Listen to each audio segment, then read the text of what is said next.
ശ്യാമയ്ക്ക് ചിലപ്പോ അടുക്കള പണി എടുക്കാനായിരിക്കും യോഗം. ഫാനിന്റെ ചോട്ടിലെ കാറ്റും കൊണ്ട് ഫയല് നോക്കാനൊന്നും നമുക്ക് യോഗയില്ല. ശ്യാമേ, ഒരു തർക്കത്തിന് വേണ്ടി വന്നതല്ല ഞാൻ. മോളെ, നീ വീട്ടിലേക്ക് വരണമെന്ന് പറയാൻ വേണ്ടി വന്നതാ. ശ്യാമേ, നീ എന്റെ രണ്ടാമത്തെ മരുമകള് തന്നെയാ. നിന്നെ തടയാനോ മനഃപൂർവ്വം അവഹേളിക്കാനോ ആരും ശ്രമിച്ചിട്ടില്ല. ശ്രമിച്ചിട്ടില്ലേ? ശ്രമിച്ചിട്ടില്ല എന്ന് തന്നെയാണോ പറയുന്നത്?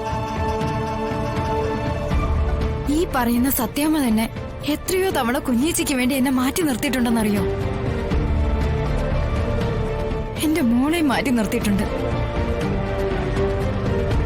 ഞങ്ങളെ കണ്ടിരുന്നതും സത്യാമ്മ രണ്ടാം കണ്ണുകൊണ്ട് തന്നെയാ.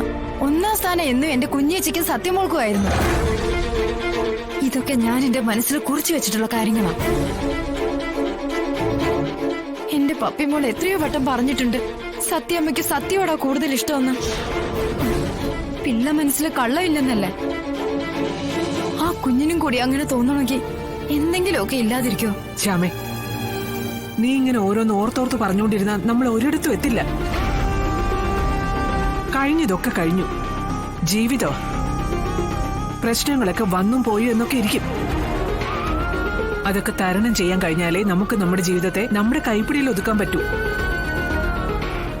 പിന്നെ എന്നെ കുറിച്ച് പറഞ്ഞതെല്ലാം ഞാൻ മനസ്സിൽ പോലും ചിന്തിക്കാത്ത കാര്യങ്ങളാ. എല്ലാം നിന്റെ തോന്നലാണെന്ന് തന്നെ ഞാൻ പറയുന്നു. എനിക്ക് നീയും ശാലിനിയും ഒരുപോലെയാ.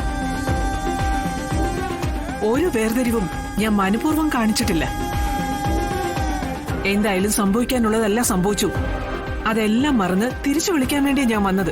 ഞാൻ ഇനി എന്തായാലും അങ്ങോട്ടില്ല. എന്നെ അവിടെ നിന്ന് രോഹിത് അടിച്ചിറക്കി വിട്ട. രോഹിത് വന്ന് വിളിക്കട്ടെ. എനിക്ക് പറയാനുള്ളതല്ല ഞാൻ അപ്പൊ പറഞ്ഞോളാം.